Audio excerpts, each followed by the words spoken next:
Welcome to the Startup Leaders Show, where we learn lessons from leading startup founders and executives. I'm your host, Lisa Dreher. I'm really excited to introduce our guest for today, Ted Janulis. He is the founder and principal of a company called Investable Oceans. Welcome to the show, Ted. Thank you very much. Thanks for having me. Absolutely. So maybe we can start by having you just give us a little bit of background about Investable Oceans. Sure. It's the combination of two things that have been in my life for a long time, the oceans and finance. I was born with what I like to call the ocean gene, which if you have it means that you can't walk past a lake, stream, or puddle without wanting to go inside. And that was nurtured over time. I grew up right in the middle of Jacques Cousteau and James Bond and Sea Hunt and all of those things. So I've always had that ocean gene. And then I spent a long time in finance, 25 plus years in a variety of different areas, asset management, fixed income, etc. And then those two things ultimately came together in Investable Oceans, which is exactly what it sounds like. The premise is that there are actually at market, with no yield sacrifice going in expectations, opportunities to invest in the oceans. And the challenging thing about it is that the ocean economy is so big and broad, and within that, the blue economy is still very big and broad.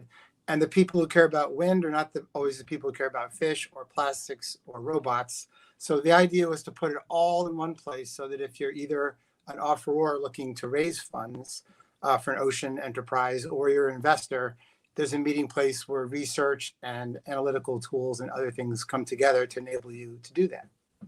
Wow, that sounds really exciting. So tell me about some of the most exciting projects that are going on right now.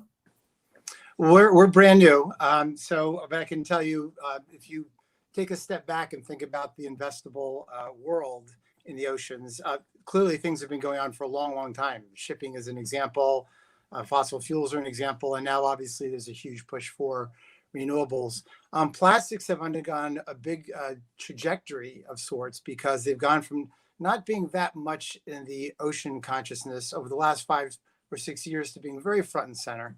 And that was a combination of foundations writing research, people getting more educated, influencers getting involved, places like Lonely Whale, who are really good at drawing attention to these things, and then ultimately investable opportunities. So while just a handful of years ago, people would have said, can you invest in plastic because what are you going to do? It's so cheap to produce new plastic. There are new things that are coming up in terms of better recycling, more efficient ways to up-purpose recycling, create new whole materials. So it's become an investable class. And the same thing is right now happening for seaweed. Wow, that's really exciting. So, and that obviously will have an impact on the environment. So, is there a kind of environmental bent to what Investable focuses on? Great question. There is, and there are definitely some areas that are a little bit gray. So, for instance, we wouldn't put something on the site that had to do with fossil fuels because it wouldn't be consistent. There are interesting areas like deep sea mining. Not that that would end up on our site, but it's a controversial topic with some people feeling like it's the way to produce the metals we need for the new economy and for a more responsible environment. And on the other side of it, people saying we haven't done the science, we haven't done the work, and it's a challenge. So there are elements like that that are a little bit more controversial. So we mostly stay away from them because there's so much in the idea of regenerative blue economy to invest in: fisheries, offshore wind, etc. There's plenty of things to focus on to invest in. So we get to sort of draw the lines a little bit about what we focus on. Gotcha. So, what are some of the biggest issues or challenges that are facing this industry today? Yeah, well, I think that the single biggest thing that I keep coming back to is emissions and carbon. And you can think about fisheries, or you can think about shipping. You can think about a lot of different elements where you could invest. But if we don't get CO2 and other gases that their emission gases under control, that's what causes so much of the issue in the oceans. So that's what's responsible for deoxygenation, acidification, warming, sea level rise, all those things. And on top of that, there's a seminal IPCC report in the last year that basically pulled together climate and the oceans. So I think it's becoming a more accepted phenomenon that you really can't fix one without the other. The ocean is Yeah. such a big absorber of heat and CO2 and a producer that if you want to get climate right, you're going to have to solve for oceans as well. Absolutely. Do you see that there's any sort of intersection between other industries and oceans? Because, like, for example, there's a company I was talking to recently that's called Bluefield Technologies, and they are actually a space company, but they're monitoring emissions on Earth from space. So it seems like maybe there's some intersection there. Yeah, it's a great question, and you're right on the mark. There's all kinds of crossover, and yes, all the work that's going on with satellites, whether it's Global Fishing Watch looking for illegal underreported fishing, there are all kinds of ways in which that's really important. There's a whole decade of science that's been announced by the UN and is broadly embraced, and a big part of that is measuring the oceans, the biological changes, so you can make better decisions. It's not all about trying to stop things from happening. It's also about adapting, and to adapt and design smart things around restoring coastlines or mangroves or any of these things. It really does start with lots of data, to your point, that's collected in many different ways. Yeah, absolutely. Well, we invited you here today to talk a little bit about some of the lessons that you've learned over the years and also in the launch of Investable Oceans. So I just want to start with, what are some of the biggest success factors for you so far? It's interesting. The word success is talking to a former philosophy major. I sort of visualize my life as a work in progress, and I think about different things I did, whether they're my personal life or professional life. And then I don't sit down with a report card, but I do grade myself and say, how did I do? And so I don't feel like I arrive at a place where there was success necessarily, but always challenging myself to think about, what gets me to the next level. Roy Neuberger, who co-founded one of the preeminent asset management firms in the world today, Neuberger Berman, when he was 94 years old, wrote a book. And with all his accomplishments and an art collector, started this amazing firm, philanthropist. The title of the book was So Far, So Good. So I kind of like that philosophy, and I want to stick to that. And he's someone that we can all look up to. Yeah, sometimes it seems like the moment that there's a lot of confidence, then there's something that'll come up that will kind of remind you that maybe you shouldn't be quite so confident. So, Yeah, and resilience is a big part of that too, right? Because so many things that are not just a straight shot to perfection. There's all kinds of bumps that we all hit all along the way, and I've certainly hit my share. absolutely. So, what would you say is the most valuable business lesson that you've learned over the years? Yeah, so I am a business book junkie for a long time. So I've read Steve Covey and David Allen and Cal Newport and Charles Duhigg, and in addition to all the advice I've gotten along the way. And I keep one thing on my desk, and it's a quote, and it's supposed to be from Thomas Edison. So a friend sent it to me, so I'm hoping that's true. I'm not going to fact check him, but the piece of advice is, the reason most people do not recognize opportunity is that it usually goes around wearing overalls looking like hard work. Ah, And if I was to think of one thing, it's honestly, it's just putting the time in. And I think that's been popularized more in recent times with Malcolm Gladwell and his 10,000 hours and 10 years and all those things. But I really do think that effort, continuously applied and, with positive feedback loops, getting you better and better. That to me is at the root of it. yeah, I get it. Now, thinking back a little bit, if you had to kind of go back and do it all over again, what would you have told yourself when you started out? I would say the number one thing for me is accelerate your learning. And I don't know if you've ever had this experience, but I'll have these times when I'll say, why couldn't I have learned that faster? Why didn't I try to learn a new thing? I look back and say, it seems so simple now. Why wasn't I able to figure it out faster? And that doesn't mean that it shouldn't be a deep learning, but ways to accelerate. And what are the ways to accelerate? One is great mentors. And if you look through a lot of the business success stories, a lot of people just didn't imagine the product or figure out exactly what to do or know what to do. They spun out of something and they had mentors along the way. Or the other way to think of that is apprenticeship, learning the craft. And one way or another, those are all ways to go a lot faster. Mentors are particularly powerful because they can leapfrog years and decades and give you that perspective that I'm talking about that you can't get otherwise. And the third thing I would put as a part of accelerating learning is reading. I think again, it's sort of a well-worn chestnut that a lot of the successful business people today, whether it's the Warren Buffetts or the Elon Musks and Bill Gates, they're voracious readers, and there's just so much you can learn because people have spent all this time condensing their very best thoughts, and they want it to be a bestseller, so they're not going to hold back. So the one asterisk I would put on that is that given the choice between a book and a human interaction, the dynamism of the human interaction and the places it could lead you are something that you don't get from a book. So I think there's a balance in there somewhere, because that second piece about the human interaction brings you back to the idea of mentors or apprenticeship. So it's a mix of book learning, but also heavy interaction and seeking out people who will help you get to where you want to go faster and in a better way.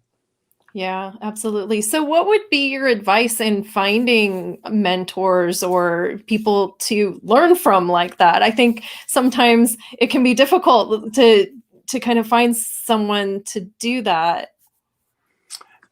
Another great question. So, what I've seen is I've been amazed at how many people are fine doing it. And if you just ask them whether you think it's because they're flattered or because that's their unselfish gene or whatever it is, it amazes me how many people will open up and share things with you. And so the corollary of that would be, if you ask 5 people and 2 people say yes and 3 people say no, you just don't take the other 3 personally, because just Yeah. not everybody operates that way.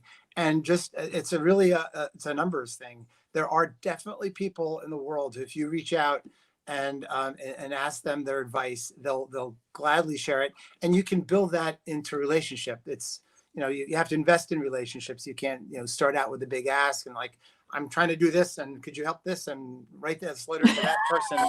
That's not the way to approach it. But if you build a relationship over time with a giving philosophy, there's so many people who are willing to help. Yeah, that's definitely been my experience as well. So, when you think about startups, a lot of times one of the things that happens is they end up hitting plateaus along the way. And sometimes they get stuck there. What have you seen as the most effective ways to kind of get past those plateaus and continue the growth? Yeah. So as a broad observation, I would say the more opinions you solicit, and especially if they're contrary or they're skeptics, Mm. try to find them and listen to them and sort of get the broadest perception, because by definition, you're at a plateau, so you're kind of doing the same thing. So generating different perspectives, especially where you can, with people who come from a different place. It's a classic inclusion, diverse opinion sort of situation. I'll give you one example on a slightly different note. A friend and I a while back had taken what was an NGO at the time, an environmental news site called EcoWatch, and we converted it from a not-for-profit to a business operation, because we thought that would make it regenerative and let it keep going in its mission towards a report on climate. And that's a huge space. And I think what occurred to us at some point is that we had to find our niche within that if we really wanted to grow.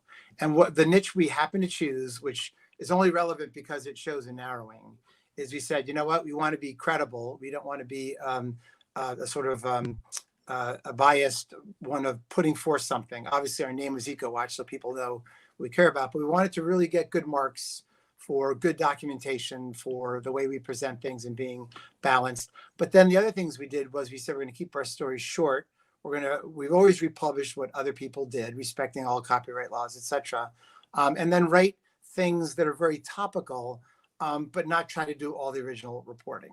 And then put nice images and headlines and make it easy to share. So what we basically did was take the whole thing of climate, which is so big and so broad and so important, and we said, this is what we're going to do. We're going to do a sort of easily digestible, hitting the highlights of the day, covering the waterfront objectively, so people could come to the site and feel like they weren't getting a lecture from either side. They were getting our very best efforts at going right down the middle.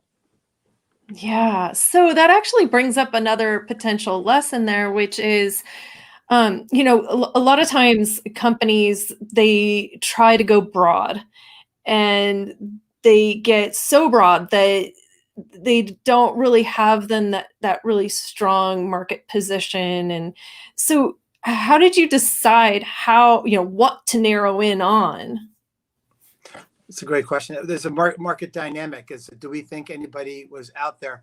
It was a serious decision as to whether to do that or to go the other way and to really take an advocacy, because that's, a lot of people will tell you, if you want to pick up traffic and get more of a following, etc., take a view and go hard and go after a specific segmented audience. So there were other ways that we could have gone on it. So, we had to make a choice. We thought, this is our addressable market. This is who we're going to go after.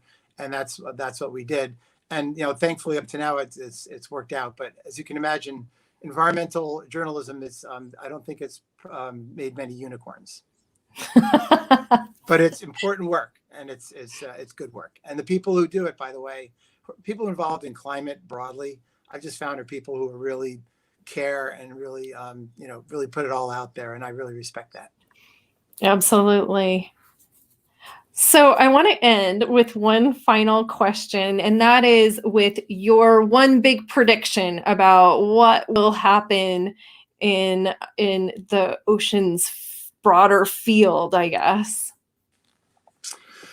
Yeah, and if I could broaden it a little, I'm happy to even talk about finance in that context, since we're a flavor of finance. Sure. And I think what's going on now is there is a fundamental shift. There's the Milton Friedman and the dedication to the shareholder and who are your constituents.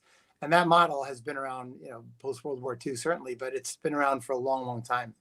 There does seem to be a tectonic shift going on now that's incorporating broader constituents and additional thoughts. And some of it is brought on by things like, sadly, the pandemic, as well as social justice issues. Some of it was an evolution that was already happened, things like ESG and sustainable investing and impact investing. Those things were already coming along. But I don't think that's going to be a straight shot. I don't think it's like we're going to wake up 3 or 5 years from now and we'll be converted to a new, different, modified kind of capitalism. But I do think it's clearly got momentum, and I do think it's secular, not cyclical. A great example for a starter would be Rebecca Henderson's work, Reimagining Capitalism in a World on Fire. One of the vignettes that she tells for her story is that she was, a classic HBS professor, doing, management work, etc.